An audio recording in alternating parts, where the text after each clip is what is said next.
انگریز کے پاس جائیں گے، وہاں جا کے برائی کریں گے؟ نہیں. جب دو بھائیوں میں لڑائی ہوئی تو ہماری قوم والوں کو چاہیے کہ مومنین اکٹھا ہو، ان دونوں کو اصلاح کی منزل میں آئیں، ان کی صلح کرا دیں، راضی نامہ کرا دیں. اور دیکھیں میں نے ایک مجلس میں عرض بھی کیا تھا، جھوٹ شریعت میں حرام ہے، جھوٹ شریعت میں گناہ ہے، لیکن ایسا موقع بھی کہاں جھوٹ کو جائز رکھا ہے. صرف جائز نہیں رکھا بلکہ ثواب رکھا ہے. مثال کے طور پر میں نے چوری کر لی اور مجھے بچانے کے لیے آپ میں سے کس نے قسم کھا لی، نہیں انہوں نے چوری نہیں کی، حرام.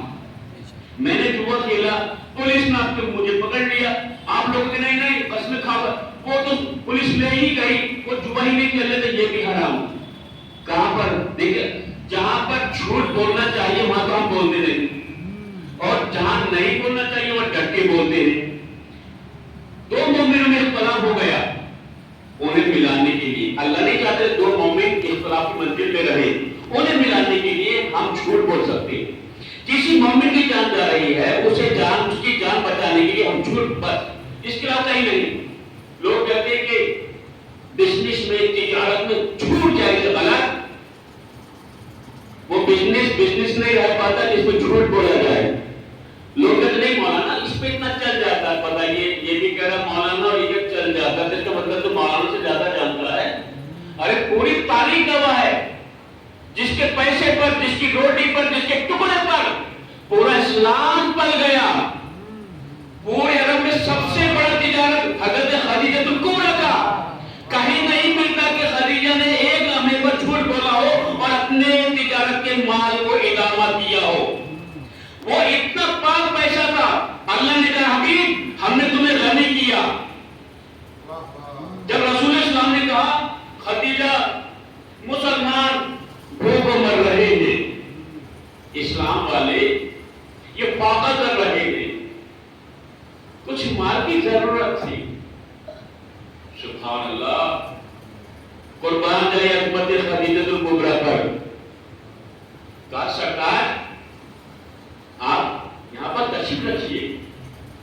رسول کھڑے ہو گئے، آپ ایک طرف کھڑے ہو گئی، غلاموں کو دیا اشرفیاں، زیورات، جواہر، پیسہ، رقم، مالیت، خزانے میں سے سب نکال لو اور ڈالتے چلے جاؤ. ان کا غلاموں نے اب سونا، چاندی، درہم و دینار ڈالنا شروع کیا. وہ ایک پہاڑ کی صورت میں بلند ہو گیا. اب خدیجہ کو رسول نظر نہیں آ رہے تھے، رسول کو خدیجہ نظر نہیں آ رہی تھی. یہ وہی پیسہ ہے جو اسلام کے پروان کے لیے استعمال ہوا ہے، لیکن اللہ اس پیسے کو، اس دولت کو اپنی دولت کہہ رہا ہے. رسول ہم نے تمہیں دولت دی، ہم نے تمہیں غریب دیکھا نا، غنی بھی کر دیا. تو کتنی پاک و پاکیزہ تجارت کا پیسہ ہے خدیجہ کا، جسے اللہ بھی اپنا پیسہ کہہ رہا ہے، اللہ اپنی دولت کہہ رہا ہے. ہاں طبیعت کر جانی کرامی، جہاں جھوٹ نہیں، جھوٹ تو کسی موقع میں جائے گی. بس یہی گلاؤ جو میں نے عرض کیا، لوگ پل پل پہ قسمیں کھا لیتے، جھوٹی قسمیں، یہ حرام گناہ، اس کا کفارہ دینا پڑتا. بس میں نے بتایا نا، جھوٹ جہاں جائز ہے یا تو دو مومنوں کو ملانے کے لیے، یا کسی مومن کی جان جا رہی ہو تو اس کی جان بچانے، اس کے علاوہ کہیں جھوٹ جائز نہیں ہے. میں نے کہیں گالی بکتی، فتنہ برپا ہو گیا اور ماہر بھائی نے میری ہمراہی پہ کہہ دیا نہیں مولانا کی تو خطا نہیں، وہ تو ان کی خطا، یہ حرام ہے. یہاں پر ماہر بھائی کو چاہیے ہم بیانی سے کام لیں. جیسے میں نے پہلے بھی عرض کیا ہے، مولا علی فرماتے گنگا شیطان. ایک روایت میں پڑھا، لوگوں نے بہت پسند کیا کہ مولانا ایسا ہوتا ہے، اور یہ صحیح بات ہے. امام کا جو کہہ دیا وہ تو کس سے مس نہیں ہو سکتا. بڑی اچھی مثال دی امام کہتے گنگا شیطان. کسے؟ وہ انسان جو کھڑا ہوا ہے، وہاں پر کوئی واقعہ ہوا، اب وہ خاموش ہے، نہیں بولا. بھائی میں نے جو برائی نہ لی کسی کی، میں نے بڑے چالاکی سے کام لیا، میں کائے کو برا بنتا کچھ بول کے. امام ایسے لیکن گنگا شیطان. کیوں؟ کہ تو وہاں موجود تھا، تو حق بیان سے کام لیتا، سچ بولتا.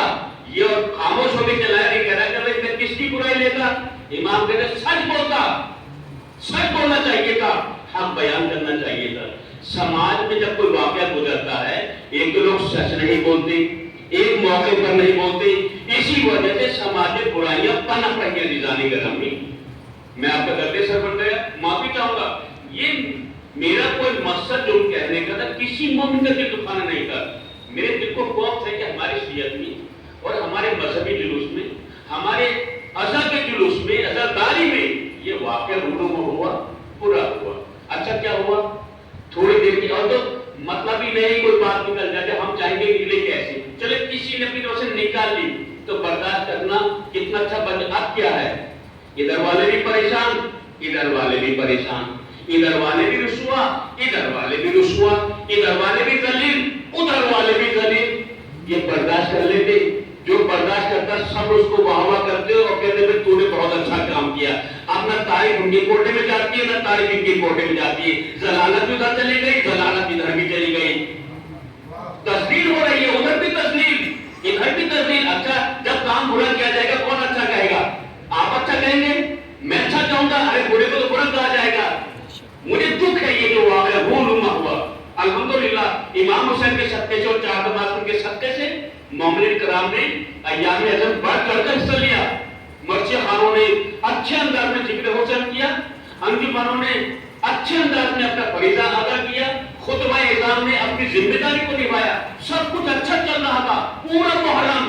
لیکن 12 محرم کو ہم نے فتنہ توڑ کر رکھنا ڈالنے کی کوشش کی.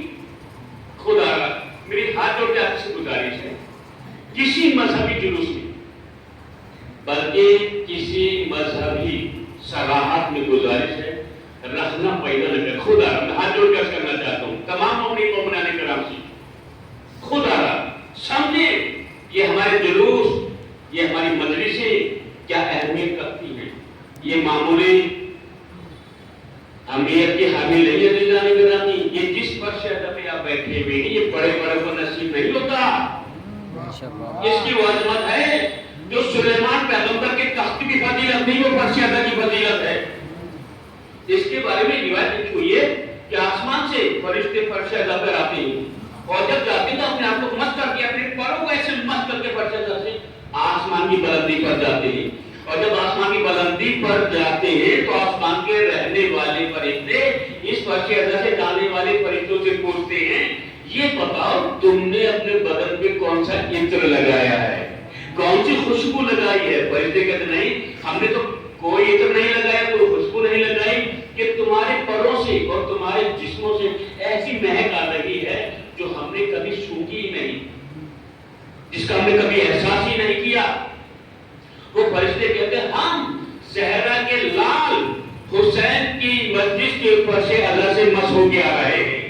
فرشتے کہتے ہیں پھر وہی فضیلت جو فرش ادا کو ہے وہ کسی کو نہیں ہے, اسی کی وجہ سے اللہ نے تمہارے پروں میں اور تمہارے جسموں میں خوشبو وضعیت کر دی ہے. عزیزانی گرامی, جب تبرک کا کوئی ریزہ فرش ادا پر گر جاتا ہے تو اسے فرشتے بڑے ادب سے اٹھا لیں گے. ہم جانیں ہماری مجلس کی اہمیت رکھتی ہے, ہماری جلوس سے حضرت کیا اہمیت رکھتی ہے. حضرت رسول اس وقت وقت ہو رہا ہے اور یہ وقت ہمارے آخری امام مہدی علیہ السلام کا وقت ہے.